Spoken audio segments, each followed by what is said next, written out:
Jeeva today பார்வையாளர்களுக்கு வணக்கம். இன்றைய நேர்காணலில் அரசியல் சமூக ஆய்வாளர் மூத்த பத்திரிகையாளர் பிரியன் அவர்கள். சார் வணக்கம். வணக்கம் சார்.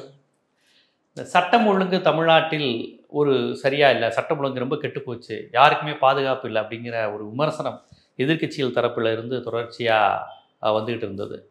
அவர்கள் ஆம்ஸ்ட்ராங் அவர்களுடைய படுகொலை சம்பவங்கிறது ஒரு மாதிரி எல்லோரையும் வந்து இப்படி கேட்க வச்சுச்சு. என்னங்க நடக்குது, ஒரு தேசிய கட்சியினுடைய ஒரு தலைவர் வந்து இப்படி இதாகிட்டாரு, அவரையே வெட்டி கொள்றாங்களா வீட்டு வாசல்லையா அப்படிங்கிறப்ப அதிகம் இது கேட்க வைத்தது.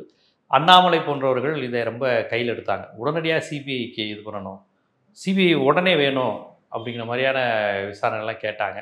இப்போ இந்த நிலையில் விடுதலை சிறுத்தைகளின் தலைவர் வந்து பேட்டி கொடுத்துருக்கிறார் திருமாவளவன் அவர்கள். சட்டம் ஒழுங்கு சீர்கேடுது கெட்டு போகுதுன்னா அதை கெடுப்பது வந்து பாஜக தான்.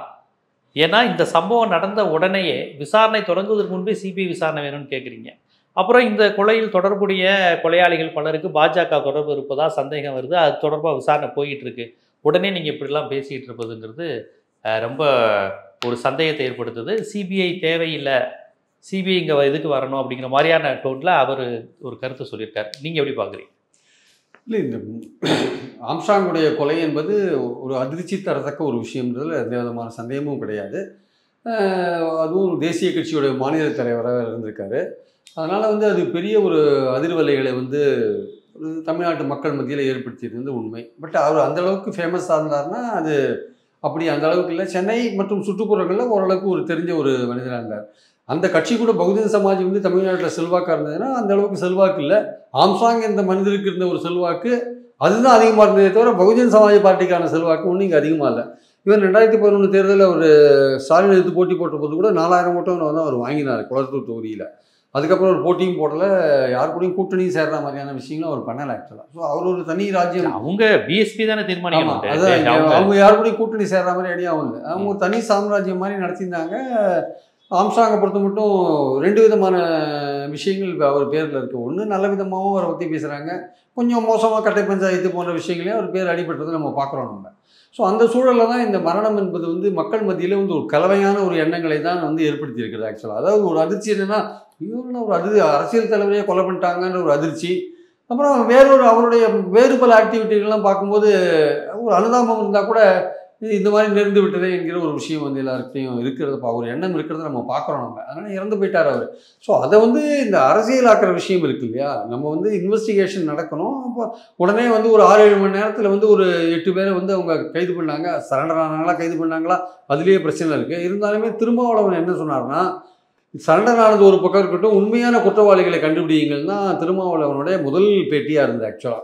அப்புறம் ஒரு நாள் கழிச்சு மாயாவதி வந்தாங்க. அவங்க வந்து அந்த கட்சியுடைய தேசிய தலைவர்ன்றதுனால அவங்க வந்து சிபிஐ விசாரணை வேணும் அப்படின்னாங்க.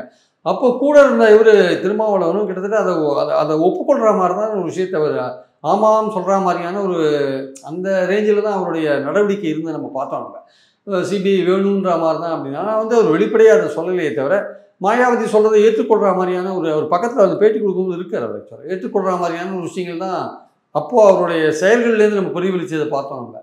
ஆனால் ஒரு விஷயம் என்னென்னா, எல்லோருமே செல்வ பிறந்தகையும் கிட்டத்தட்ட அதே மாதிரியான ஒரு எண்ணத்தில் தான் இருந்தார். ஆனால் சிபிஐ விசாரணை வேணும்னு கேட்கல, உண்மையான குற்றவாளிகளை கண்டுபிடிங்க. இதில் வந்து பாஜகவை சேர்ந்த ஒருத்தர் கைதாகிருக்காரு. அவர் வந்து திருநெல்வேலூர் பகுதி SC ST அந்த மண்டல் தலைவர், அவர் கைதாகிருக்காரு. அது தவிர இந்த ஆருத்ரா என்கிற நிறுவனம் 2300 கோடி மக்களை ஏமாற்றிருக்கு. அதில் 50 பேர் டெபாசிட் பண்ணவன் செத்தே போயிருக்கான் பாவங்க. அந்த அதில் வந்து தமிழக பொருளாதார பிரிவு போலீஸ் வந்து ஏற்கனவே விசாரணை நடத்திட்டு இருக்கு. அந்த விசாரணை வந்து எதிர்பார்த்த அளவு ஒரு வேகம் இல்லாத போயிட்டு இருக்கிறத பார்க்குறோம். ஏன்னா அதில் வந்து ஹரீஷ் ஒருத்தர் விளையாட்டு பிரிவு செயலாளர் பாஜக, அவர் சம்மந்தப்பட்டதாக ஒரு விஷயம். RK சுரேஷ் அவர் வந்து பாஜக சம்மந்தப்பட்டவர். இன்னொருத்தர் ராஜசேகர் ஒருத்தர் வந்து துபாயில் இருக்கார். ஸோ இந்த மாதிரி பல பேர் அதில் அடிபட்டதுனால பாஜகவுக்கும் ஆருத்ரா நிறுவனத்துக்கும் ஆருத்ரா கோல்டு நிறுவனத்துக்கும் ஏதோ ஒரு தொடர்பு இருக்கிறது என்கிற மக்கள் வந்து தொடர்ந்து இது வந்து பேசியிருந்தாங்க. அதனால தான் வந்து பொருளாதார பிரிவு இதெல்லாம் கொஞ்சம் யோசிக்குதோ, ரொம்ப வேகமாக நடவடிக்கை எடுக்க மாட்டேங்குதோன்ற ஒரு எண்ணம் கூட மக்கள்கிட்ட இருக்குது. இந்த ஆம்ஸ்ட்ராங் கேஸில் என்ன பிரச்சனை ஆச்சுன்னா, ஆம்ஸ்ட்ராங்கை பற்றி 2 விதமாக அதில் பேசப்படுகிறது. அதாவது வந்து மக்கள்கிட்ட மோசடி செய்த படத்தை வந்து பங்கு போட்டுக் கொள்வதில் வந்து ஆற்காடு சுரேஷ் கும்பலுக்கும் ஆம்ஸ்ட்ராங்கோட அவங்க தரப்புக்கும் ஏதோ ஒரு பிரச்சனை அப்படின்ற மாதிரி ஒரு விஷயம் போகுது. இன்னொரு விஷயம் என்னென்னா, இல்லை ஆம்ஸ்ட்ராங் வந்து பாதிக்கப்பட்ட டெபாசிட் பண்ணவங்களுக்கு கூட்டின்னு போயிட்டு வாங்கி கொடுத்தாரு. அவங்க ஆருத்ராலேருந்து பணம் வாங்கி கொடுத்தாரு. அது ஆருத்ராவுக்கு ரொம்ப தொந்தரவாக போகவே அவங்க வந்து ஆற்காடு சுரேஷ் மூலமாக வந்து சொல்லி இந்த மாதிரியான ஒரு பழித்திக்கிற ஒரு விஷயத்தை கையில் எடுத்தாங்க. அதுக்கு முன்னாடியே ஆம்ஸ்ட்ராங் அதை தெரிஞ்சுட்டாரு. அதனால தான் ஆற்காடு சுரேஷோட கொலை வந்து அதுக்கு ஒரு காரணமாக அமைஞ்சு போச்சு. அதுக்கு ஆற்காடு சுரேஷோட தம்பி வந்து அவர் வந்து ஒரு பழிக்கு பழி மாதிரி ஒரு ஆம்ஸ்ட்ராங்கை கொலை பண்ணிட்டாரு அப்படின்ற மாதிரி தியரியெல்லாம் வந்து இதெல்லாம் ஒரு மக்கள் மத்தியில் உலவுகிற ஒரு விஷயமா நம்ம பார்க்குறோம். அப்போது ஏதோ ஒரு விஷயம் வந்து இது பின்னாடி இருக்குது, ஆருத்ரா என்ற நிறுவனத்தின் பேர் இதில் அடிபட்டு இருக்கு அப்படின்ற போது தான் செல்வ பிறந்தங்க என்ன சொல்கிறாரு, அதில் ஆருத்ரா பேர் அடிபடுது, பாஜக பேர் அடிபடுது, அதனால் தீவிரமாக விசாரிங்கன்னு சொல்கிறார். உடனே அண்ணாமலை என்ன பண்ணுறாரு, அவர் தான் வந்து தெரிவிக்க வந்தபோது இந்த மாதிரி கேள்வி கேட்குறாங்க அவர்கிட்ட. ஆருத்ரா நிறுவனத்தை பற்றி விசாரிக்கணும்னு சொல்கிறாரு. அது பின்னாடி பேக்ரவுண்ட் என்ன இருக்குன்னு பார்க்கணும்னு செல்வ பிறந்தையை சொல்கிறாருன்னா, அந்த கேள்விக்கு நேரடியாக பதில் சொல்லாமல் ஆருத்ரான்ற பெயரையே உச்சரிக்காமல் அண்ணாமலை என்ன பண்ணுறாரு, செல்வ பிறந்தைங்க என்ன அவர் பெரிய ரவுடியா, அவர் ரவுடி லிஸ்ட்டில் அவர் பேர் இருக்குது, அவர் டிஜிபியா, உலகத்தில் எல்லா ரவுடியும் தெரியுமா, அவர் ரவுடியை வச்சு தான் இந்த இதை ஏற்பாடு பண்ணாருன்னு அவர் மேலே பாயிறார். கேள்வி என்ன, ஆக்சுவலாக உங்ககிட்ட கேட்ட கேள்வி, இந்த விஷயங்களில் ஒரு பிஜேபி ஆள் கைது பண்ணப்பட்டிருக்காரு, ஆருத்ரா நிறுவனம் பேர் அடிபடுது அப்படின்னா நீங்கள் உண்மையான ஐபிஎஸ் படித்த ஒரு போலீஸ் அதிகாரி ரிட்டையர் ஆகிட்டு வந்திருக்கீங்க, என்ன சொல்லியிருக்கணும், போலீஸ் வந்து தீர விசாரிக்கிட்டுங்க, யார் வந்து குற்றம் பண்ணியிருந்தாலும் அவங்களை கண்டுபிடிக்கணுங்க அப்படின்னு சொல்கிறது தானே உங்களுடைய பதிலாக இருக்க முடியும். உடனே சொன்னவர் செல்வ பிறந்தங்க சொல்லிட்டாருன்றதுக்காக நீங்கள் அவரை வந்து நீங்கள் ஒரு கேரக்டர் அசாசினேஷன் நீங்கள் பண்ணுறீங்கல்ல. அவர் ஒரு ரவுடி, அவர் ஒரு கொலை குற்றங்களில் மாட்டியிருக்காரு, அவர் குண்டாசில் உள்ள போயிருக்கார், எல்லாமே இருக்கலாங்க. அவர் இன்னைக்கு அவர் பேரில் கேஸ் இருக்கா இல்லையா நமக்கு தெரியாது, எல்லாமே இருக்கலாம். ஆனால் உங்ககிட்ட கேட்ட கேள்வி அது இல்லை.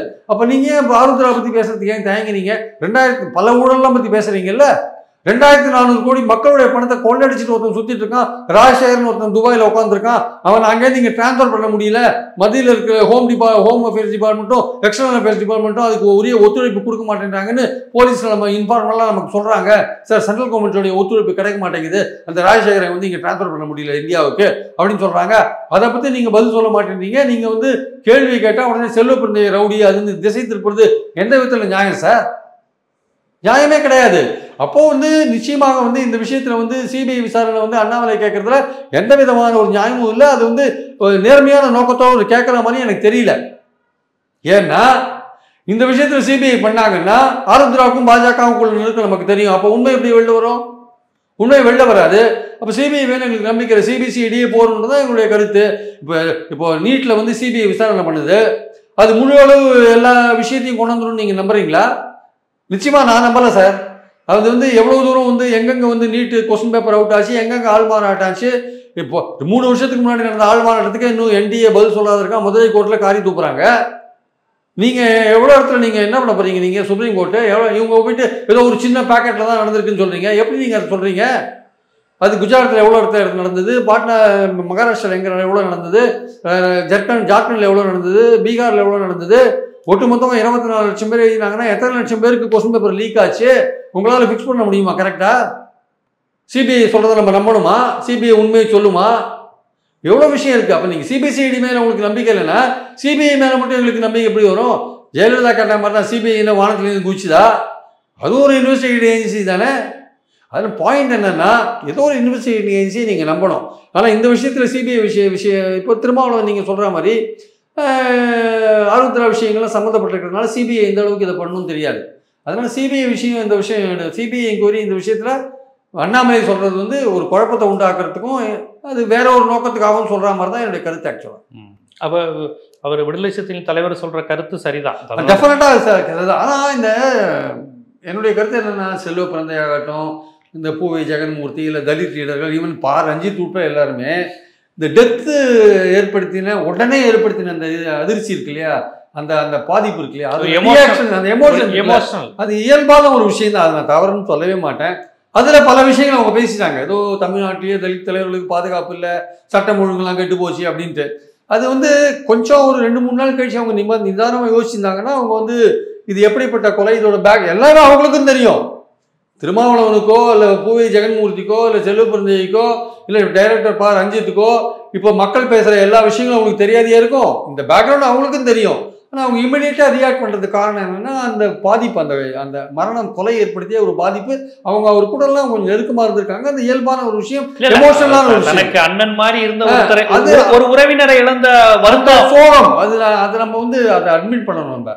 ஆனால் கொஞ்சம் நிதானமாக அடுத்த கட்டத்துக்கு நீங்கள் வந்தீங்கன்னா இதுக்கு பின்னாடி இருக்கிற வேறு பல விஷயங்கள்லாம் பார்த்தீங்கன்னா அப்போ நீங்கள் நிதானமாக வேறு பல விஷயங்களை நீங்களே உணர்வீங்க. ரஞ்சித் உட்பட எல்லாரும் உணர்வார். ஆனால் நம்ம பாயிண்ட் ஒரே பாயிண்ட் தான். சரணடைஞ்சவங்க உண்மையான குற்றவாளிகளா, யார் உண்மையான குற்றவாளிகள், யார் மோட்டிவ், யார் தூண்டி விட்டா, இதை பார்க்க வேண்டிய அவசியம் இருக்குது. அது சிபிசிஐடி கண்டிப்பாக பார்க்கணும். அதே மாதிரி அந்த நிறுவனம் சம்மந்தப்பட்ட விஷயங்கள்லாம் மக்கள் மத்தியில் அடிபடுது. அந்த நிறுவனம் இந்த கொலைக்கு எந்த அளவுக்கு தொடர்பு இருக்குது, ஆற்காடு சுரேஷ் கொலைக்கு எந்த அளவுக்கு தொடர்பு இருக்குது. ஏன்னா இதில் சொல்லப்படுற சில நபர்களுடைய தொடர்புடைய பெண்கள்லாம் பார்த்தீங்கன்னா பாஜகவில் பதவியில் இருக்காங்க. அவங்களுடைய குற்ற பின்னணி வந்து மோசமாக இருக்குது. ஆக்சுவலாக வந்து இதில் வந்து ஆம்ஸ்ட்ராங்கோட பேசப்படுற, ஆம்ஸ்ட்ராங்க்கு நெருங்கின பாம் சரவணன், அவரோட தொடர்பு கொண்ட சில பெண்கள், அதே மாதிரி பார்த்தீங்கன்னா ஆற்காடு சுரேஷோட தொடர்பு இருந்த பெண்கள், அவங்களும் பாஜகவில் பதவியில் இருக்காங்க சார்.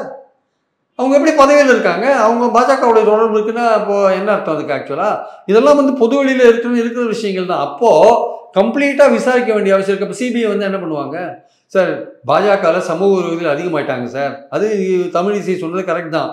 நான் தமிழிசைட்ட இருந்து பாயிண்ட் எடுக்கிறீங்க நீங்க. ஆமா, தமிழிசை சொன்னது கரெக்ட் தான். நான் எந்த வரையும் சமூக விசாரிக்கவே இல்லை அப்படின்னு சொன்னாங்க. தமிழிசை, ஆமா, தமிழிசை தான் சொன்னது. பாஜகவுடைய முன்னாள் தலைவர், மூத்த தலைவர். சரி, இன்னைக்கு சார், இன்னைக்கு கூட பாருங்க, இன்னைக்கு பேப்பர்ல கூட பாருங்க, பாஜக ஒரு நிர்வாகி ஏமாத்தின விஷயங்கள் வந்திருக்கு. கடந்த ஒரு வருஷம் பேப்பர் எடுங்க சார். 2 நாளைக்கு ஒரு தடவை ஒரு தமிழ்நாட்டில் ஏதோ ஒரு மூலையில ஒரு பாஜக நிர்வாகி ஏதோ ஒரு குற்றச்செயலில் மாட்டிட்டு போலீஸ் அரெஸ்ட் பண்ணுற விஷயங்களோ, கேஸ் புக் பண்ணுற விஷயங்களோ நடக்காத இருந்தால் நீங்கள் சொல்லுங்கள். குறைந்தபட்சம் நீங்கள் ஒரு 50-60 கேஸை பார்க்கலாம். சிபிஎம்மோட தீக்கதிர் ஏடு, சிபிஎம்மோட தீக்கதிர் ஏடு இருக்குல்ல, அவங்க ஒரு வீடியோ வெளியிட்டிருக்காங்க. அவங்க வீடியோவில் ஒரு 241 பேரை பற்றி குறிப்பிட்டிருக்காங்க. அவங்க மேலே என்னென்ன கேஸ் இருக்குன்னு சொல்கிறாங்க, அவங்க என்னென்ன பதவியில் இருக்காங்கன்னு சொல்கிறாங்க. ஸோ சமூக விரோதிகள் அதில் இருக்காங்கன்னு தெரிஞ்ச விஷயம்தான். அப்போது இந்த ஆற்காடு சுரேஷ் சம்பந்தப்பட்ட அல்லது ஆம்ஸ்ட்ராங் சம்பந்தப்பட்ட கொலையில் சில பெண்கள் தொடர்புடைய இருக்காங்க. அந்த பெண்கள்லாம் பாஜகவில் பதவியில் இருக்காங்க. அந்த ஒரு நிறுவனம் பற்றி பேசப்படுகிறது, ஆருத்ரா, அது இந்த கொலைக்கு சம்பந்தப்பட்டு பேசப்படுகிறது. அப்போ இதுல வந்து சிபிஐ விசாரணை போனால் பாஜக எந்த அளவு இதில் ஆர்வங்க, எந்த அளவுக்கு நியாயமான விசாரணை நடக்கும். அதனால இது சிபிஐ விசாரணை வேண்டாம், சிபிசிஐடி விசாரணை தான் இந்த விஷயத்துல முழுக்க கொண்டு வரும். ஆனால் சிபிசிஐடி வந்து இந்த பாஜக ஆட்கள் இங்க இருக்காங்கன்னு தயங்கி இந்த ஆருத்ரா விசாரணை மாதிரி பண்ணக்கூடாது. இதை தீவிரமா பண்ணணும். இப்ப இருக்கிற சிபிசிஐடி தீவிரமா பண்ணணும். இப்ப என்ன, இந்த ஆருத்ரா விஷயத்தை இந்த பொருளாதார குற்றப்பிரிவு போலீஸ், தமிழ்நாடு போலீஸ் சரியா இன்னும் பண்ணலன்றதான் என்னுடைய கருத்து. இன்னும் வேகமா பண்ணணும். அதனால இந்த விஷயத்துல, ஆம்ஸ்ட்ராங் விஷயத்துல இப்போ புதுசா வந்திருக்கிற இந்த கமிஷனர் எந்த விதமான பாரபட்சமோ, எந்த விதமான அரசியல் அழுத்தத்துக்கோ ஆளாகாமல் உண்மையா இந்த நிறுவனம் ஏன் இதுல பேர் அடிபடுது, எதுக்காக அடிபடுது, இது காரணம் ஏன் என்ன, இதெல்லாம் தீவிர விசாரிக்க வேண்டிய கட்டாயம் இந்த கமிஷனர் கண்டிப்பாக ஒரு நியாயமான ஒரு விசாரணை வந்து நடத்துவார்னு நம்ம எதிர்பார்க்கிறோம். அதுவும் சுறுசுறுப்பான வேகமான விசாரணை கண்டிப்பாக தேவை. சிபிசிஐடியோட விசாரணை கண்டிப்பாக இதுக்கு தேவை. சிபிசிஐடி விசாரணை இதில் வந்து ஒத்து வராது என்பது என் கருத்து. அதுல திருமாவளவன் சொன்னது கரெக்ட். சிபிஐ விசாரணை வேணும்னு அவங்க விசாரணையினுடைய தொடக்க நிலையிலே கேட்கிறாங்கன்னா அதோட போக்க திசை மாத்தி ஆருத்ரா பக்கம் வராம திசை திருப்ப பாக்குறாங்க.